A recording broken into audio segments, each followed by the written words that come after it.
தேனியில் சந்திரகுழுவின் அறிக்கை கிழிக்கப்பட்டிருக்கிறது. அண்மை செய்தியாக பார்க்கிறோம். கயிறு கட்டக்கூடாது என கூறுவது இந்து மாணவர்களுக்கு எதிரானது என அப்போது நீதியரசர் சந்திரகுழுவின் பரிந்துரைகளை மறுபரிசீலனை செய்ய வேண்டும் என ஊராட்சி குழு துணைத் தலைவர் தெரிவித்திருக்கிறார். இதனால் தேனியில் சந்திரகுழுவை அளித்த அந்த நகல் கிழிக்கப்பட்டிருக்கிறது. இது தொடர்பான கூடுதல் விவரங்களோடு செய்தியாளர் ரமேஷ் கண்ணன் இணைந்திருக்கிறார். ரமேஷ் கண்ணன், விரிவான விவரம். விக்னேஷ், இந்த பள்ளி கல்லூரி மாணவர்களிடையே ஜாதி இன உணர்வுகளால் உருவாக்கும் வன்முறைகளை தவிர்க்கவும் நல்லிணக்கம் ஏற்படுத்தவும் அதற்கான வழிமுறைகளை வகுக்கவும் தமிழக அரசு சார்பில் நியமிக்கப்பட்ட ஒரு நபர் குழுவான ஓய்வு பெற்ற நீதிபதி சந்துரு சமர்ப்பித்த அறிக்கை தேனி மாவட்ட ஊராட்சி அலுவலகத்தில் கிழிக்கப்பட்டிருக்கிறது. தேனி மாவட்ட ஊரக வளர்ச்சி முகமை அலுவலக வளாகத்தில் உள்ள இந்த ஊராட்சி அலுவலகத்தில் இன்று ஊராட்சி மன்றத்தின் மாவட்ட ஊராட்சியின் சாதாரண குழு கூட்டமானது அதன் தலைவர் பிரீதா நடேசன் தலைமையில் நடந்தது. துணைத் தலைவர் ராஜபாண்டி முன்னிலையில் நடந்த அந்த கூட்டத்தில் உறுப்பினர்கள், அரசு துறை அதிகாரிகள் பங்கேற்றிருந்தார்கள். இந்த கூட்டம் வழக்கமாக 4 மாதங்களுக்கு பிறகு தேர்தல் நன்னடத்தை விதிகள் அமலில் இருந்தபோது நிறுத்தப்பட்டிருந்தது.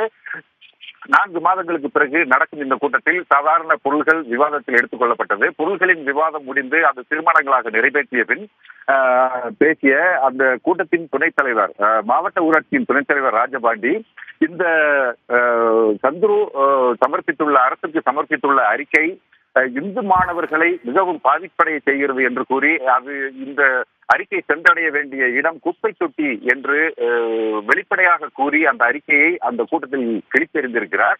இந்த சந்துருவின் அறிக்கை கிழிக்கப்பட்டதற்கு அந்த ஊராட்சி மன்ற செயலர் குமரேசன் இந்த சந்துருவின் அறிக்கை குறித்து விவாதம் செய்ய வேண்டிய இடமும் இந்த எதிர்ப்பை தெரிவிக்க வேண்டிய இடமும் இது அல்ல, இது ஒரு பொதுமக்களின் வளர்ச்சி திட்டங்கள் குறித்து நடத்தப்படும் ஆலோசனை கூட்டம், இதில் தாங்கள் செய்வது முறையல்ல என்று தனது எதிர்ப்பை பதிவு செய்திருக்கிறார். அதே நேரத்தில் இந்த கூட்டத்தில் இருந்த கவுன்சிலர்கள் சிலர் இந்த ஓய்வு பெற்ற நீதிபதி சந்துருவின் அறிக்கைக்கு எதிர்ப்பையும் ஆதரவையும் மாறி மாறி பகிர்ந்து கொண்டிருக்கிறார்கள். வேண்டுமென்றால் இந்த கூட்டம் நிறைவடைந்த பிறகு இந்த எதிர்ப்பை ஒரு தீர்மானமாகவே நிறைவேற்றலாம் என்று அவர்கள் கூறியிருக்கிறார்கள். இந்த கூட்டமானது தற்போது நடந்து கொண்டிருக்கிறது. சந்துருவின் அறிக்கை இங்கு கிழிக்கப்பட்ட விவகாரம் பெரும் பரபரப்பை ஏற்படுத்தி இருக்கிறது. இந்த கூட்டத்தின் நிறைவில் ஓய்வு பெற்ற நீதிபதி சந்துருவின் அறிக்கைக்கு எதிராக தீர்மானம் நிறைவேற்றப்படுமா அல்லது இதற்கு ஆதரவு பெருகுமா என்பது பொறுத்திருந்துதான் பார்க்க வேண்டி இருக்கிறது. விக்னேஷ்,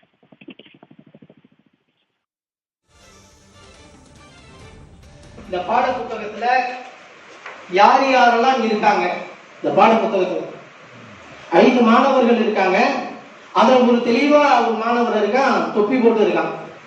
மத்த 4 மாணவர்கள் கழுத்துல சின்ன சின்னதா அடையாளம் தெரியாம ஏதோ மதச்சின்னங்களை அணிஞ்சிருக்காங்க. பார்க்கிறதுக்கு பட்டமர்த்தமாக தெரியக்கூடிய காட்சி. இப்படி அரசாங்கமே 3வது படிக்கக்கூடிய பள்ளி குழந்தைகள் எல்லாம் கேட்பா, அந்த பையன் தொப்பி ஒரு அதே மாதிரி எனக்கு ஒரு தொப்பி வாங்கி கொடுன்னு கேட்கும் பொழுது தன்னுடைய தகப்பன் தன்னுடைய பிள்ளையை ஒரு மதம் சார்ந்த சூழ்நிலைக்கு தள்ளினால்தான் அது போல ஒரு தொப்பியெல்லாம் கிடைக்கும். அதனால அரசாங்கம் ஊக்குவிக்கிறது, அரசாங்கம் தன்னை திருத்திக் கொள்ள வேண்டாம். பிஞ்சு மாதத்திலே நஞ்ச விதைக்கக்கூடிய செயலில அரசாங்கம் ஈடுபட்டு கொண்டிருந்து அதில் ஒருதலைபட்சமான ஒரு நிலைப்பாட்டை இந்து சமுதாய மாணவர்களுக்கு மட்டும் அவர் ஒருதலைபட்சத்தோடு நிறைவேற்றி இருக்கிறார் என்று சொன்னால் அவர்களுடைய அறிக்கை, இந்த அறிக்கை தமிழக அரசுக்கு இந்த அறிக்கை செல்ல வேண்டிய இடம் குப்பைத்தொட்டி.